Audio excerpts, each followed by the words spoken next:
Bonjour, c'est Ursule encore. On est le 18 février 2024. Alors, je viens sonner la trompette aujourd'hui encore et je viens proclamer le retour de notre Seigneur Jésus-Christ. Amen. Et alléluia, sont tous bénis, sont remplis de sa joie. Amen. Alors, une planète dans une autre planète. Amen. Une planète dans une autre planète. Donc, avant-hier, j'ai apporté une vidéo où je disais que j'étais en train de prier et le Seigneur m'a donné une vision et j'ai vu un amphibien qui était en train de prêcher. Et les enfants de Dieu étaient assis, ils écoutaient. Et puis, ben voilà, j'ai trouvé ça spécial. Et après, le Seigneur m'a rappelé un rêve avec un chien, un serpent, et puis il y avait encore là un enfant de Dieu qui était en train de planter. Amen. Et finalement, le Seigneur m'a dit, ça c'est les projets qu'il y a sur la terre. Un projet où les hommes sont tellement en train de chercher, qu'ils veulent créer toujours quelque chose de nouveau. Donc, ils sont en train de penser et concevoir des projets, n'est-ce pas, pour contaminer tout ce que Dieu a créé à l'origine. Un peu comme c'est dit au temps de Noé. Les choses sont comme ça. Amen. Et hier, j'ai compris pourquoi le Seigneur m'avait donné la vision sur les amphibiens, le rêve sur les chiens, les serpents. C'est que hier, le Seigneur a déclaré la séparation de son Église et d'avec les autres églises. Amen. Donc hier, on a annoncé cela, la séparation et l'ouverture des portes pour l'Église de Jésus-Christ, cette Église-là pour laquelle il est mort. Amen. Et cette Église-là qui représente la seconde bergerie dont il est question dans Jean 10, le verset 16. Jésus-Christ a dit, j'ai une autre bergerie. Ceux-là aussi, il faut que je les assemble, de telle sorte qu'il y aura un troupeau, un berger. Amen. Donc, ça, c'est ce qu'on a vu hier. Alors, donc, aujourd'hui, le Seigneur aimerait que tu saches que son Église, n'est-ce pas, séparée, formera à elle seule une planète. Amen. Ce sera une planète. Une planète dans une autre planète, c'est-à-dire une planète dans la planète Terre. Amen. Il ne nous dit pas combien de personnes vont habiter sa planète. Amen. La planète qui est en train de naître, ou bien la planète qu'on appelle l'Église. Amen. Alors on peut se demander, mais combien de personnes il y aura dans cette planète-là? C'est pas ça qui est important. Ce qui est important, c'est que de tout ce qui se passe sur la Terre, il y a une planète qui naît de là. Amen. Alors, pourquoi y a-t-il une planète qu'on appelle Église qui naît de la grosse planète Terre? C'est que les lois et les préceptes de l'Église sont différents de ceux du monde. Ils sont différents et l'Église donc est appelée à marcher, n'est-ce pas, dans la sainteté et dans la pureté. Et c'est exactement l'exemple de Israël quand ils étaient en Égypte. Alors, Dieu a suscité Moïse et Moïse est allé voir Pharaon pour dire, Dieu te dit, laisse aller mon peuple. Et puis Pharaon a dit non. Alors Dieu a essayé tous les moyens, Pharaon a dit non, et Pharaon a reçu plaie sur plaie sur plaie. Et finalement, à la 10e plaie, Pharaon a dit, partez, allez-vous-en. Et à la 9e plaie, quand la 9e plaie s'est passée, Dieu a dit à Israël, demandez à vos maîtres et puis vos maîtresses des outils, des bijoux, des présents, demandez-leur, ils vous donneront, ils vous en donneront, et vous allez partir, vous allez me bâtir un temple. C'est comme ça que le tabernacle a été bâti dans le désert, avec ce que le peuple a apporté, et Israël a habité dans le désert pendant 40 ans. Amen. Mais Israël est sorti d'Égypte. Une prophétie disait que Une prophétie disait que après 400 ans en Égypte, Dieu viendrait les délivrer. Il viendrait les délivrer. C'est ça qu'il avait dit à Abraham. En disant, il lui a dit, ta descendance sera esclave en Égypte. Mais après 400 ans, je vais les libérer. Et c'était le plan de Dieu pour Israël, et ça s'est passé tel que Dieu l'avait dit. Et aujourd'hui, l'Église est à peu près dans la même position. L'Église évolue sur cette terre, n'est-ce pas? Ses lois sont différentes. Alors, Jésus-Christ a établi les normes de son Église et les individus, pour X raisons, ont changé ces lois-là, ces normes, et ils ont donné aux enfants de Dieu quelque chose qui n'était pas. Et les enfants de Dieu ont consommé, n'est-ce pas, les lois dites de l'Église, sont restés dedans, ils ont été amenés à marcher sur la voie de la dualité alors qu'eux, ils ne savaient pas. Amen. Voilà comment l'Église a évolué. Et même, il n'y a pas longtemps, j'étais dans mes lectures, je ne sais plus quel sujet, j'étais en train de faire des fouilles, et je suis tombée sur un article qui disait que la théorie de l'enlèvement a été mise en place au 19e siècle, à la fin du 19e siècle. Qu'il n'y a jamais entendu parler quelque chose comme ça. Alors, dans le but de tromper encore les enfants de Dieu, la théorie de l'enlèvement a été mise en place et les différents passages ont été changés, adaptés, n'est-ce pas, pour pouvoir amener l'enfant de Dieu à errer, ça et là, dans toutes sortes de mensonges. Donc voilà un peu tout ce que l'Église vit. Et quand les apôtres ont demandé à Jésus, quand est-ce que la fin serait, il a dit, pourvu que vous ne soyez pas séduits. Parce qu'une fois que tu es séduit, tu ne vas pas te rendre. Tu vas croire au mensonge. Et nous savons que le mensonge, 1000 fois répété, devient une vérité pour ceux-là qui y croient. Alors, voilà un peu dans quoi se trouvent les enfants de Dieu. Mais Dieu est bon, il est merveilleux. Amen.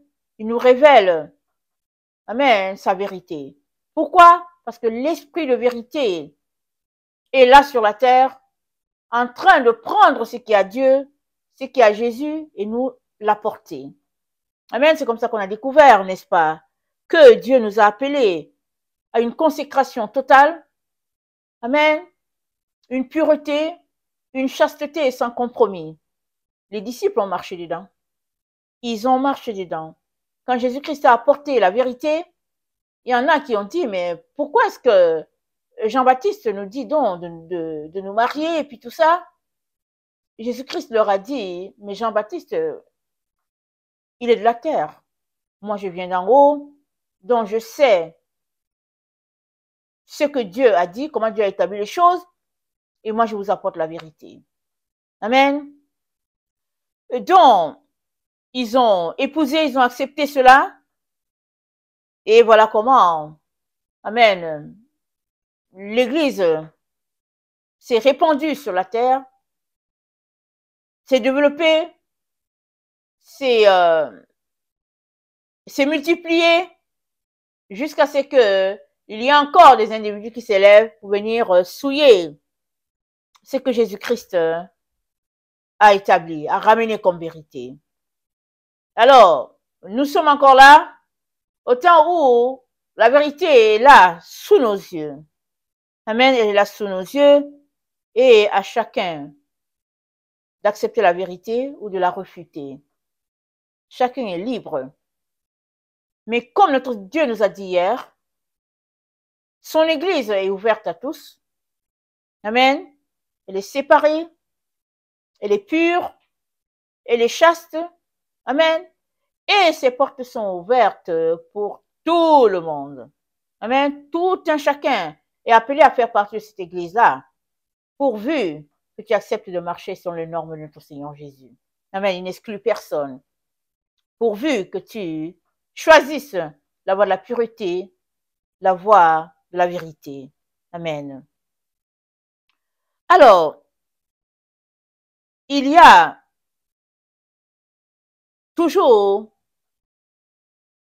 un choix à faire. Dieu merci parce qu'il nous a dotés tous avec la capacité de choisir. Ça, c'est l'un des plus beaux cadeaux qu'il nous a donnés. Le libre arbitre. Et c'est ça que les gens font tout pour arracher à l'autre. Amen. À plusieurs, leurs libertés ont été arrachées. Et souvent,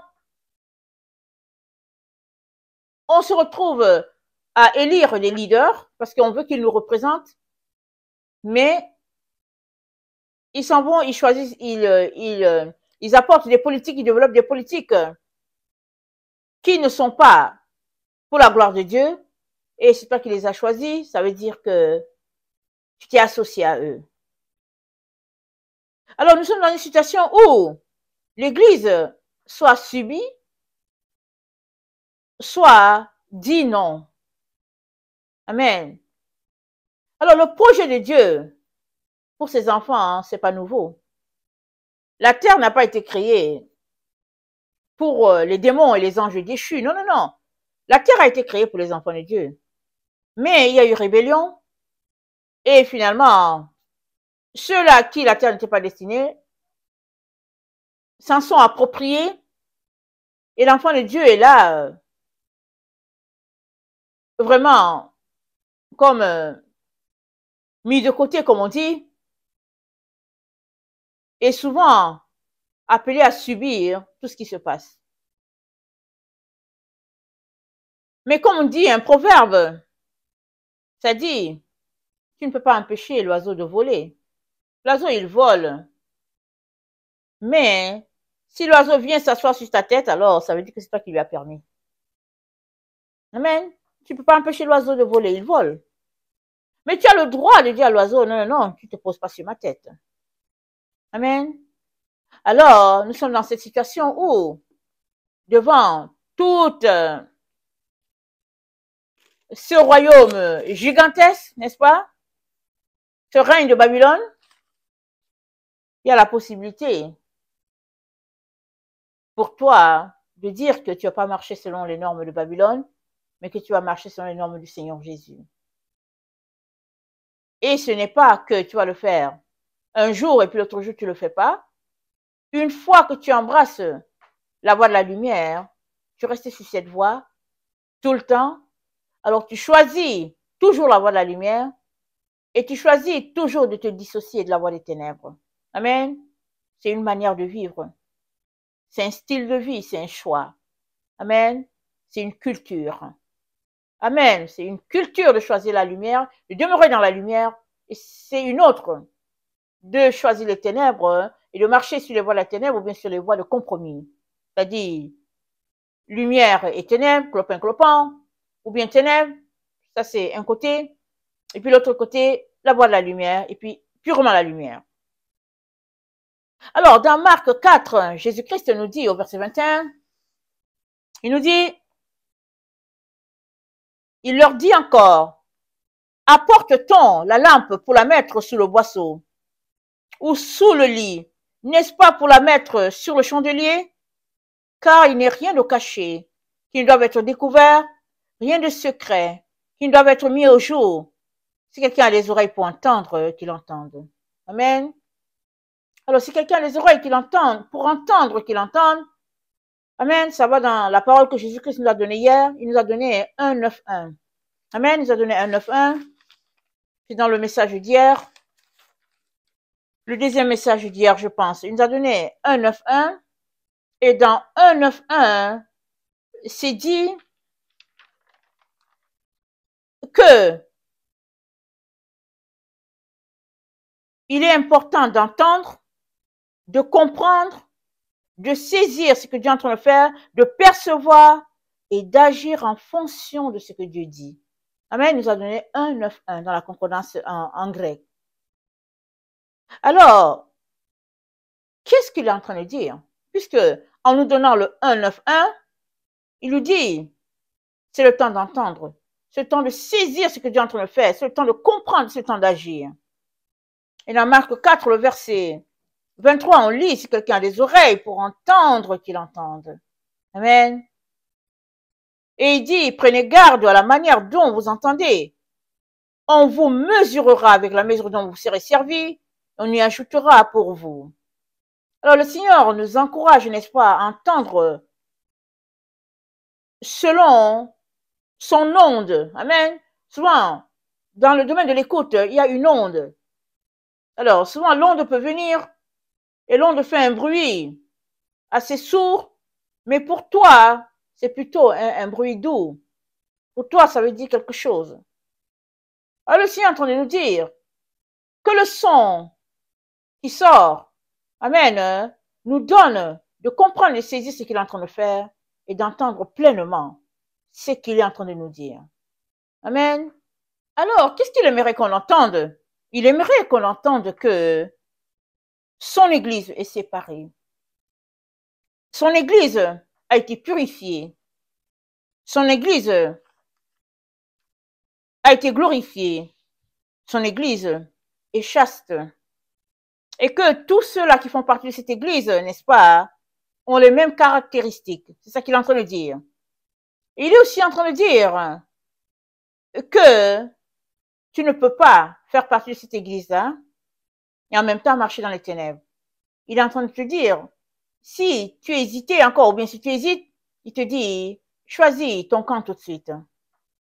Il est aussi en train de te dire, Jean 5, le verset 40, te dit, pardon, je vais commencer à lire au verset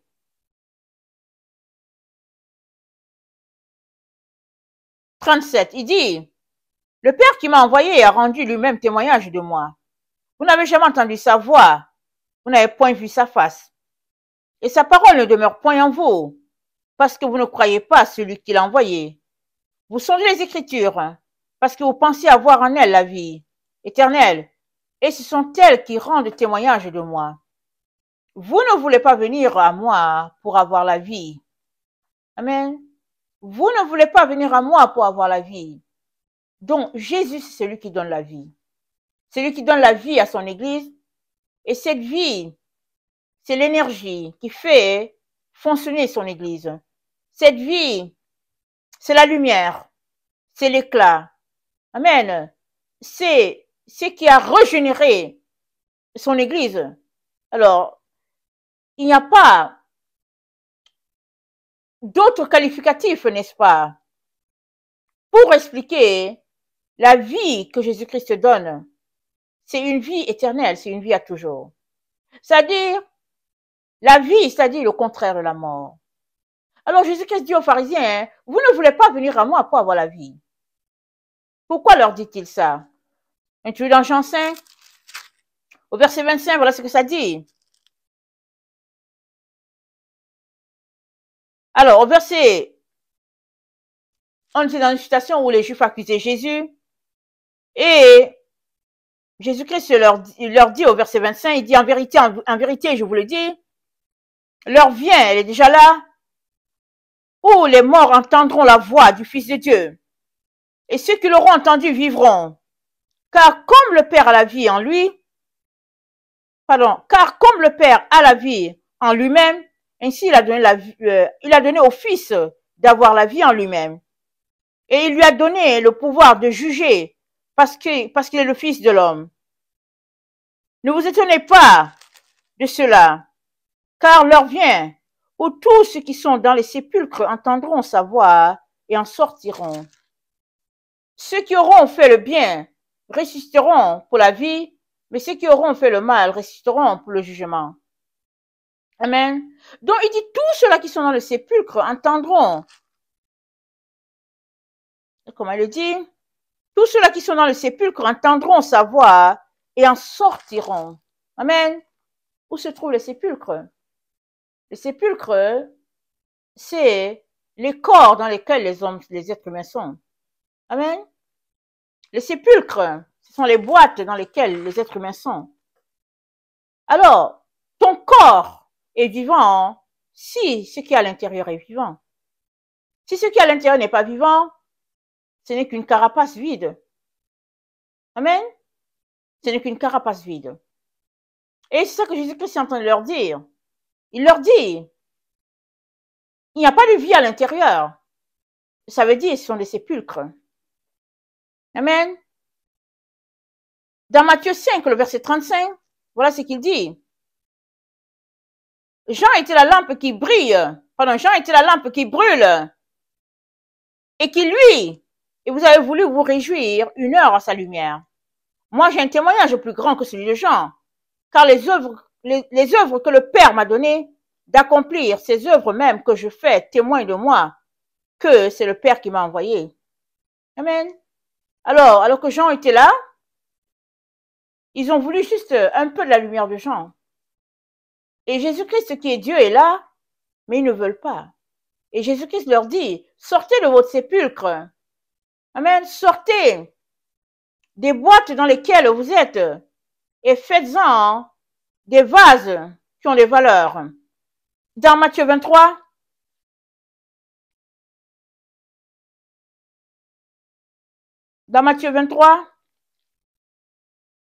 au verset 27, voilà ce qui est dit.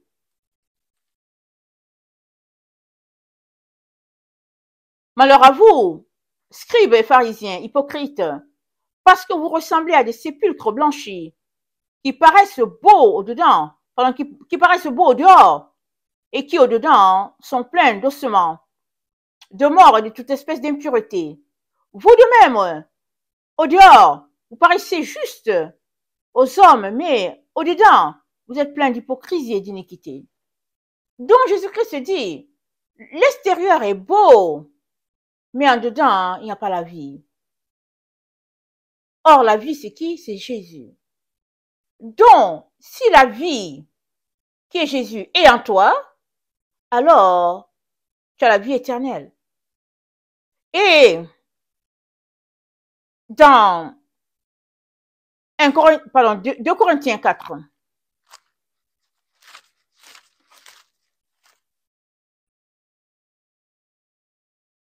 dans 2 Corinthiens 4, voilà ce que nous savons.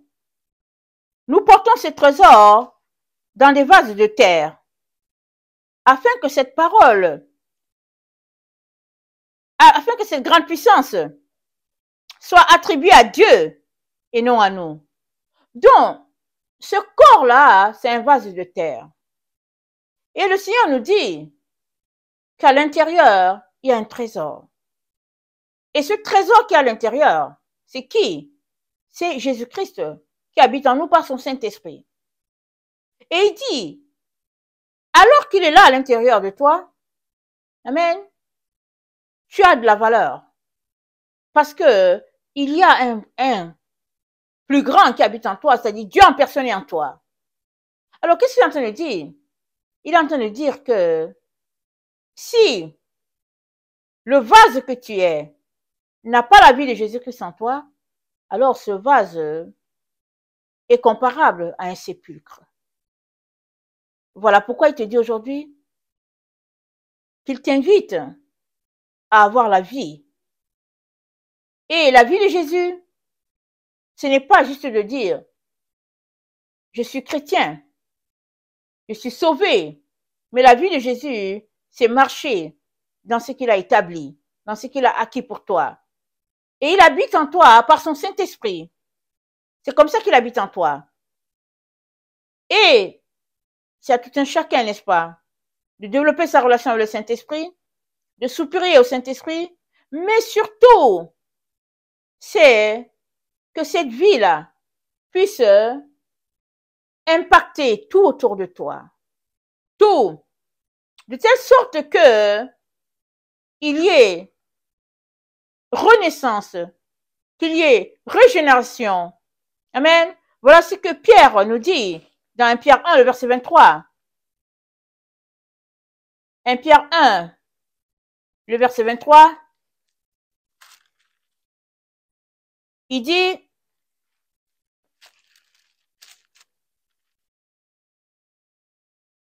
puisque vous avez été régénérés, non par une semence corruptible, mais par une semence incorruptible, par la parole vivante et permanente de Dieu, car toute chair est comme l'herbe, et toute sa gloire comme la fleur de l'herbe. L'herbe sèche et la fleur tombe. Amen. Ce corps-là, il dit, c'est comme l'herbe. Ça tombe, ça n'a pas de valeur si la vie de Jésus n'est pas en toi. C'est ça qu'il est en train de dire. Or, Jésus-Christ nous a donné la vie. Et cette vie, c'est dit quoi? C'est une vie permanente. Ça veut dire quoi? Ça veut dire qu'on doit la préserver. On doit la chérir. On doit la garder précieusement. Parce que c'est après cette vie-là que l'ennemi est. Et cette vie-là en toi, c'est quoi? C'est l'ADN de Dieu. C'est le Yod, He, le Vav, He, le Y, H, le VH. Dans le code génétique, c'est cette vie-là, cette vie. C'est la marque, c'est le nom de Dieu, c'est son symbole en toi. L'ennemi est après cette vie-là. Et toutes sortes de programmes, ou bien de techniques, ou bien de comportements sont mis en place, n'est-ce pas, pour détruire cette vie-là.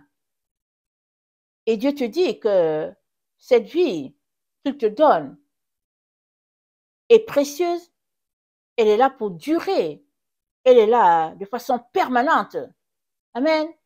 Et elle est là pour contaminer les autres. Amen. Parce que cette vie qui est en toi, c'est la même vie qui était à l'origine en Adam. Et l'adversaire l'a corrompu. L'adversaire a entaché la semence pure d'Adam. Ce qui fait que la semence est devenue souillée.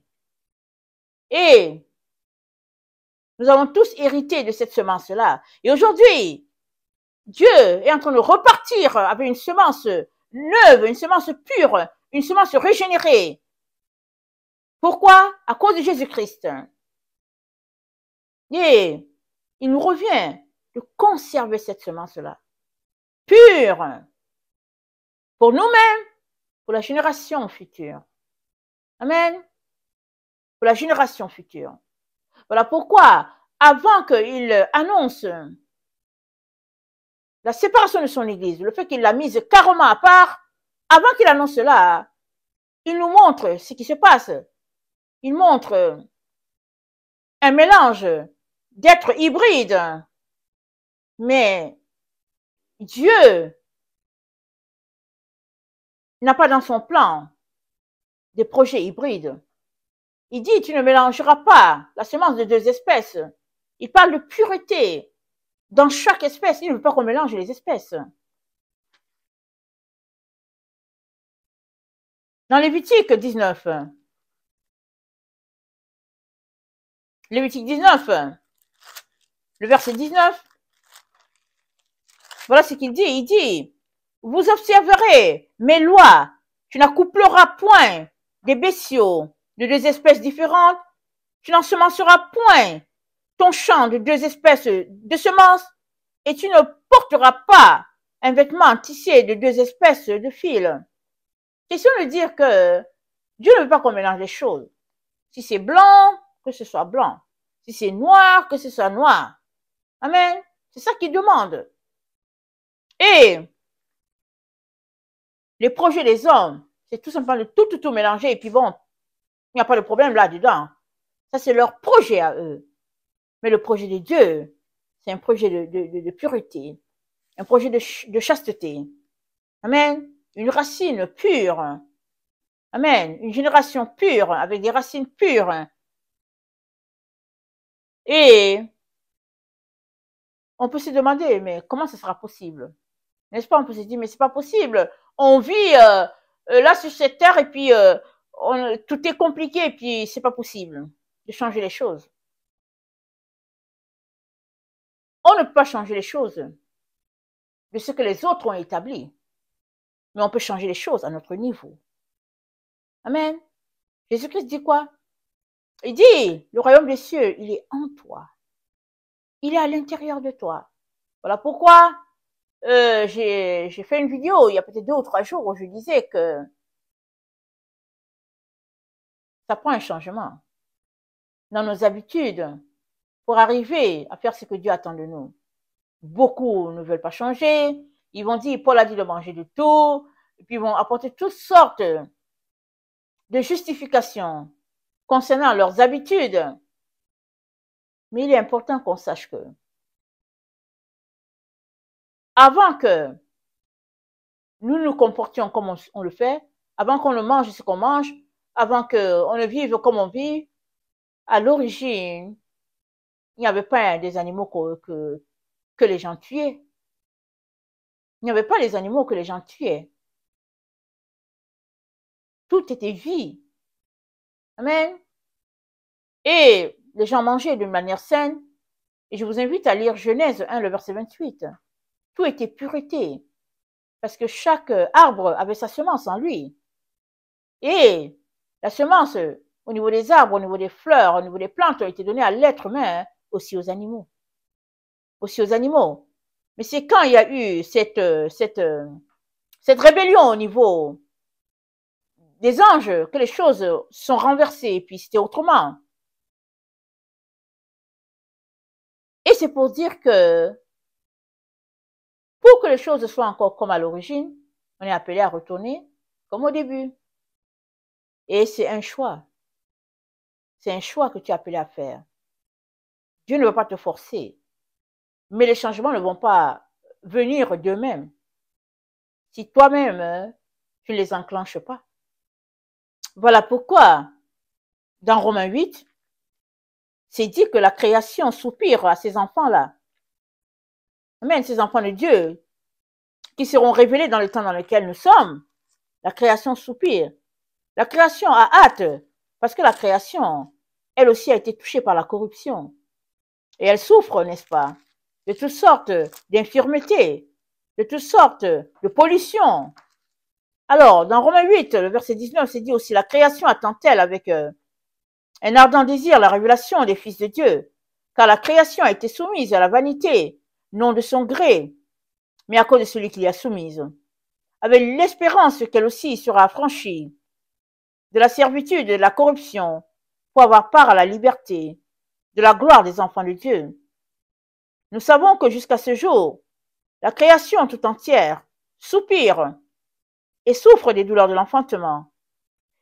Et ce n'est pas elle seulement, mais nous aussi, qui avons les prémices de l'esprit, nous aussi, nous soupirons en nous-mêmes en attendant l'adoption, la rédemption de notre corps. Amen. Nous soupirons et nous attendons la rédemption. Amen. La rédemption, c'est quand? C'est quand Dieu va envoyer son esprit qui va purifier tout balayer. Amen. Et on va retourner à un stade où même le mal aura disparu. C'est pourquoi c'est dit que l'agneau se couchera avec le lion. Amen. Et que dans le même gîte, on trouvera un serpent et puis un agneau. C'est-à-dire, le mal aura disparu.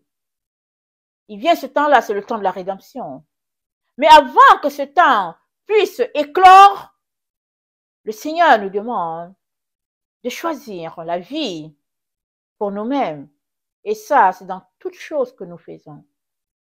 Dans notre langage, dans notre habillement, dans ce que nous mangeons, dans ce que nous écoutons. Vraiment, il nous revient de choisir la vie de la pureté sur le chemin resserré en empruntant la porte étroite. Et cette porte étroite, c'est notre Seigneur Jésus. C'est lui le Dalet. Amen. Le chemin, la porte, c'est lui. Et il nous dit, dans Jean 10, il dit, Jésus leur dit encore, en vérité, je vous le dis, je suis la porte des brebis.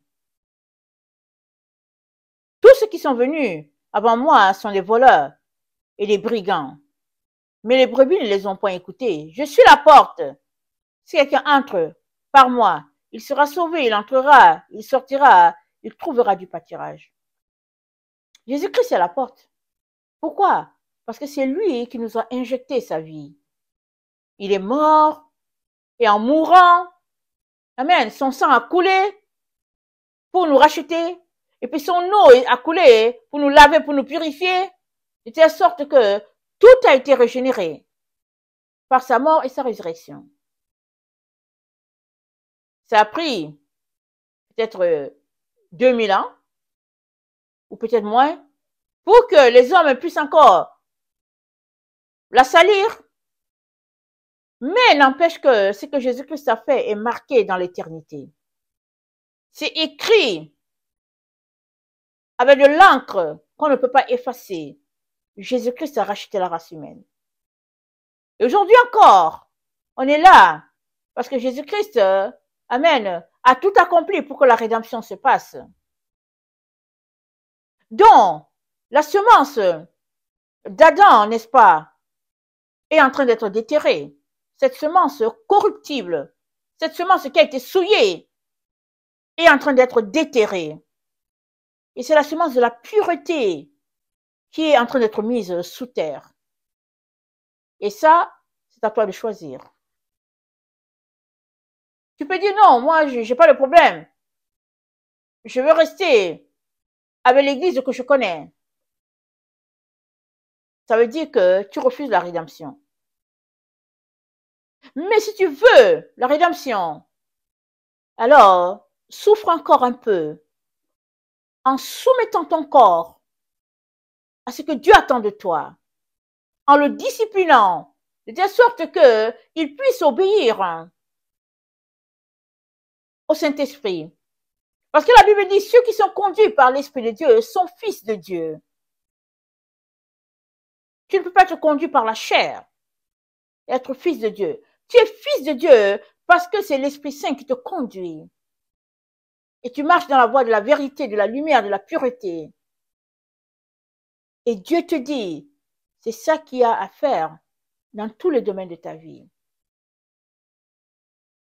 Il va venir t'aider, bien sûr, à triompher. Mais il est question de choisir.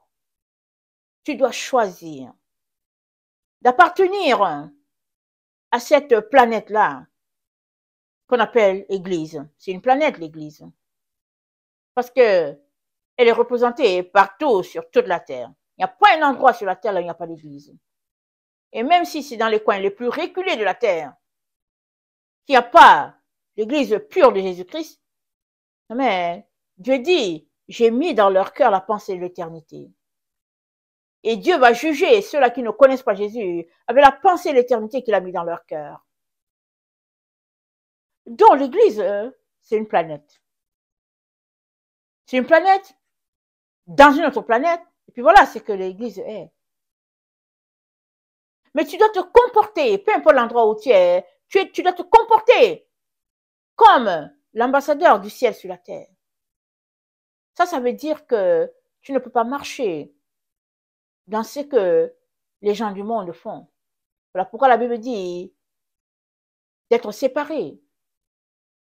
Voilà pourquoi l'apôtre Jean dit, l'amour du monde, c'est une inimitié contre Dieu. Soit tu aimes Dieu, soit tu aimes le monde. Tu dois choisir. Dieu t'a donné sa vie. Tu l'as accepté. Tu te dis enfant de Dieu et chrétien. Et Dieu te dit, il est temps d'aller plus loin dans ce choix-là que tu as déjà fait à l'origine d'être enfant de Dieu. Il te dit maintenant, il te faut de choisir encore la pureté, la chasteté et de te séparer de tout ce qui est entaché de ténèbres afin d'appartenir à ce royaume-là de lumière, afin de faire partie de cette planète-là qui est l'Église. Tu dois choisir. Et alors qu'il parlait à Ézéchiel, son prophète, voilà ce qu'il lui a dit. On a déjà lu le passage, n'est-ce pas, hier? Non, je le lis encore aujourd'hui. Des versets qu'on n'avait pas lus hier. Ézéchiel 37. Alors, c'est dit, la main de l'Éternel fut sur moi. L'Éternel me transporta en esprit. Il me déposa dans le milieu d'une vallée remplie d'ossements. Il me fit passer auprès d'eux tout autour, et voici, ils étaient fort nombreux à la surface de la vallée. Ils étaient complètement secs. Il me dit, fils de l'homme, ces eaux pourront-ils revivre? Je répondis, Seigneur éternel, tu le sais. Il me dit, prophétise sur ces eaux et dis-leur aux semences desséchées, écoutez la parole de l'Éternel. Ainsi parle le Seigneur l'Éternel à ces eaux. Voici, je vais faire entrer en vous un esprit et vous vivrez. Je vous donnerai des nerfs. Je ferai croître sur vous de la chair. Je vous couvrirai de peau. Je mettrai en vous un esprit et vous vivrez.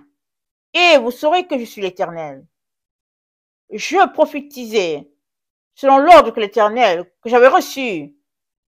Et comme je prophétisais, il y eut un bruit, et voici, il se fit un mouvement. Et les eaux s'approchèrent les uns des autres. Je regardais, voici, il leur vint des nerfs, la chair crue, et la peau les couvrit par-dessus, mais il n'y avait point en eux d'esprit. Il me dit, prophétise, et parle à l'esprit. Prophétise, fils de l'homme, et dis à l'esprit, ainsi parle le Seigneur l'Éternel, l'esprit, viens des quatre vents, souffle sur ces morts, et qu'ils revivent. Je prophétisais selon l'ordre qu'il m'avait donné, et l'esprit entra en eux, et ils reprirent vie. Ils se tinrent sur leurs pieds. Alléluia. C'était une armée nombreuse. Alléluia. Très nombreuse. Il me dit, fils de l'homme, ces eaux, c'est toute la maison d'Israël. Voici, ils disent, nos eaux sont desséchées. Notre espérance est détruite. Nous sommes perdus. Prophétise donc et dis-leur, ainsi parle le Seigneur l'Éternel, voici, j'ouvrirai vos sépulcres, et je vous ferai sortir de vos sépulcres, ô mon peuple, et je vous ramènerai dans le pays d'Israël. Et vous saurez que je suis l'Éternel, lorsque j'ouvrirai vos sépulcres, et que je vous ferai sortir de vos sépulcres, ô mon peuple. Je mettrai mon esprit en vous, et vous vivrez, je vous rétablirai dans votre pays, et vous saurez que moi, l'Éternel, j'ai parlé et agi, dit l'Éternel. Amen. Voilà ce que l'Éternel est sur le point de faire pour chacun de ses enfants. Pourvu que tu reconnaisses, comme le peuple a dit,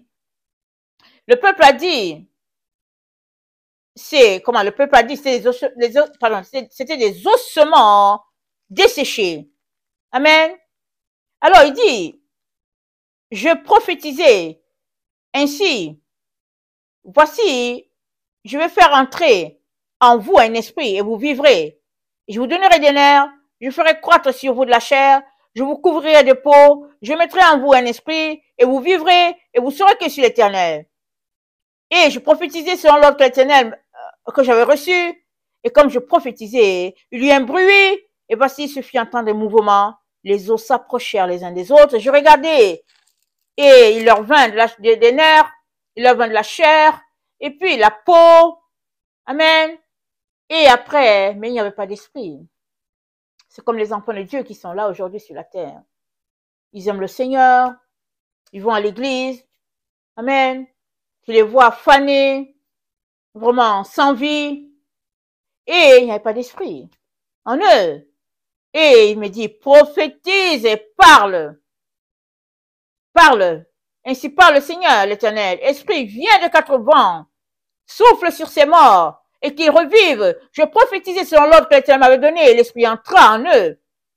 Et ils reprirent vie et ils se tinrent sur leurs pieds. C'était une armée nombreuse. Alléluia. Une armée nombreuse. Amen. Les enfants de Dieu, ils sont nombreux sur la terre. Nombreux. Et ils vont se lever dans le temps dans lequel nous sommes. Ils vont se lever comme une seule personne. Pourquoi? Parce que la vie qui a été injectée en eux est en train d'être volée par toutes sortes de programmes, de nourriture, de situations désagréables. Et c'est la politique. de l'endroit où tu te trouves, l'endroit où tu es, à sa politique. Mais tu n'es pas obligé de subir. Tu n'es pas obligé de subir ce qui se passe. Tu peux décider que tu ne vas pas manger ça.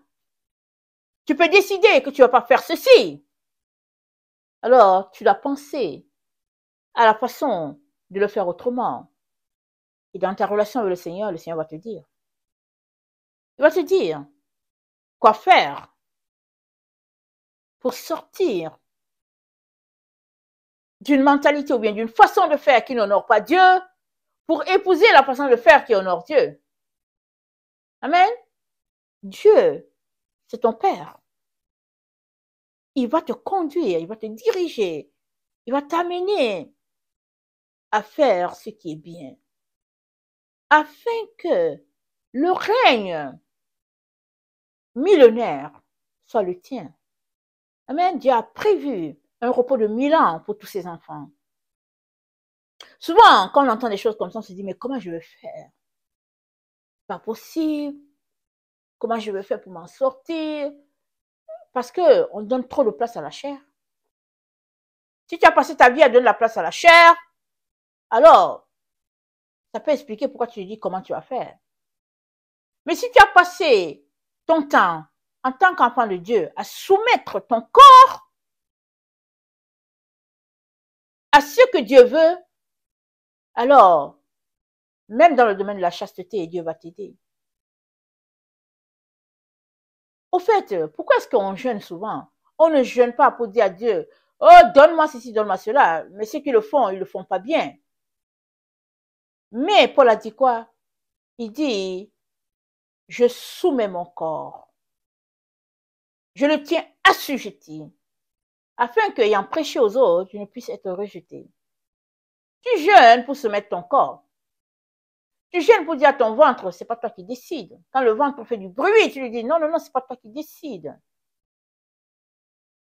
Et alors que tu es dans cette pratique-là, cet exercice-là, amen, petit à petit, tu vas tout simplement apprendre à garder le focus sur ton Seigneur Jésus, sur ses valeurs, et non sur les valeurs du monde.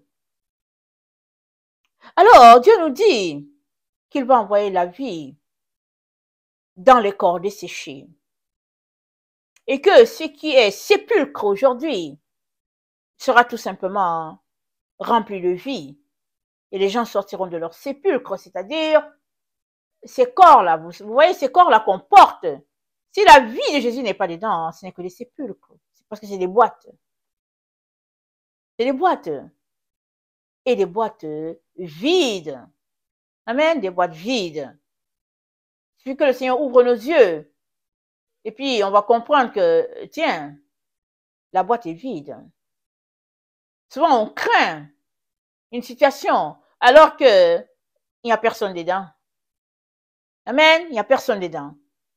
Alors, je terminerai en nous encourageant avec un texte dans Zacharie 1. Alors, le verset 18. Je levai les yeux et je regardai et voici, il y avait 4 cornes. Je dis à l'ange qui parlait avec moi, qu'est-ce que ces cornes? Il me dit, ce sont les cornes qui ont dispersé Juda, Israël et puis Jérusalem. Et l'Éternel me fit voir 4 forgerons. Je dis, que viennent-ils faire? Il me dit, ce sont les cornes qui ont dispersé Juda, tellement que nul ne lève la tête. Et ces forgerons sont venus pour les effrayer et pour abattre les cornes des nations qui ont levé la corne contre le pays de Juda, afin d'en disperser les habitants. Amen. Zacharie, le prophète de l'Éternel, il voit 4 cornes. Nous savons que les cornes ont un symbole important pour le temple.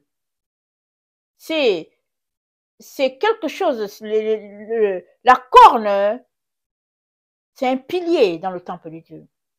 C'est l'endroit où tu peux aller t'accrocher pour demander pardon. Et puis, si Israël avait fait un tort et puis il courait jusqu'à là, alors, souvent la personne était pardonnée. Le roi lui pardonnait parce qu'il fallait courir jusqu'à l'autel pour demander pardon. Et Zacharie voit 4 cornes. Alors, quand il voit ça, il se dit, tiens, c'est quelque chose d'important, très, très important. Alors, il voit ça et puis, il est dans un état, n'est-ce pas? Il veut comprendre. Mais après, Dieu lui montre encore 4 forgerons. Mais il ne comprend pas qu'est-ce que les forgerons viennent faire dans cette affaire de cornes, parce que qui parle de cornes parle de la gloire de Dieu d'Israël. Mais il voit 4 forgerons. Il ne comprend pas, il dit à l'ange, mais qu'est-ce qui se passe? L'ange dit, les 4 cornes là que tu vois, sont les 4 forgerons là. 4 individus. Au fait, qui est le forgeron? C'est celui qui forge l'outil. Il passe son temps à taper l'outil, à le chauffer, et après il le tape pour donner une forme. Et il dit à Zacharie, c'est eux qui ont dispersé Israël, Juda.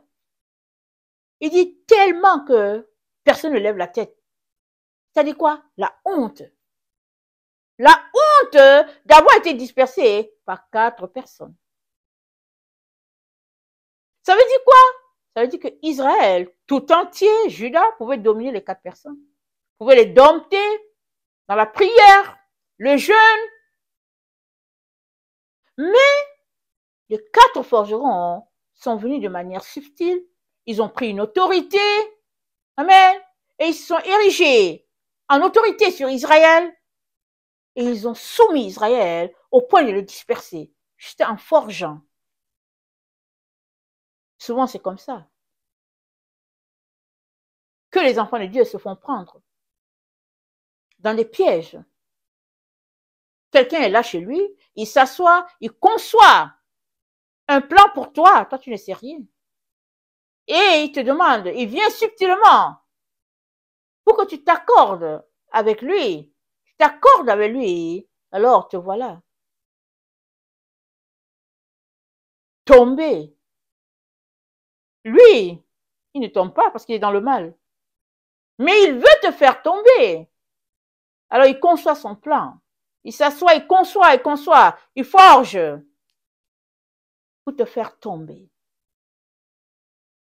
Tout cela pour dire que tu devrais vouloir, avec toute ta force, toute ton énergie, tu devrais vouloir marcher dans la voie de la pureté, de la droiture. Tu dois choisir la vérité, choisir la lumière, te dissocier du mal.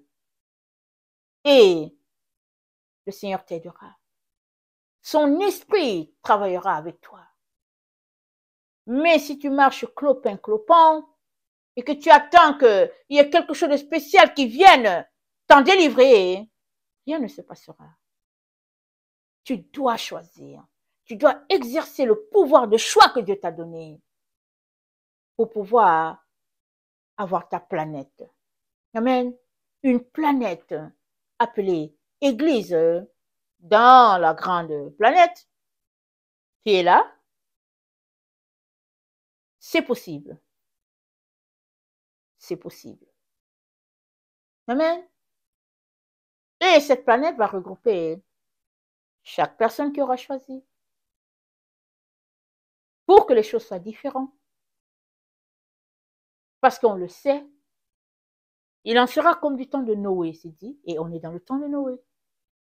Et dans le temps de Noé, il y avait des géants sur la terre. Mais Noé et ses enfants ont échappé. Alors Dieu te donne de faire comme Noé. Il y avait des géants, Noé a échappé.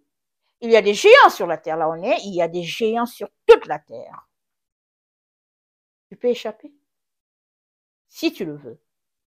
Amen, si tu le veux, tu vas échapper.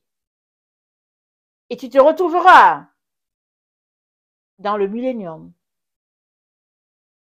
tout paisible, tout heureux d'avoir été racheté par ton Seigneur Jésus et d'avoir acquis la rédemption qu'il a pour toi, tout simplement parce que tu as décidé de choisir la voie de la vérité, la voie de la lumière.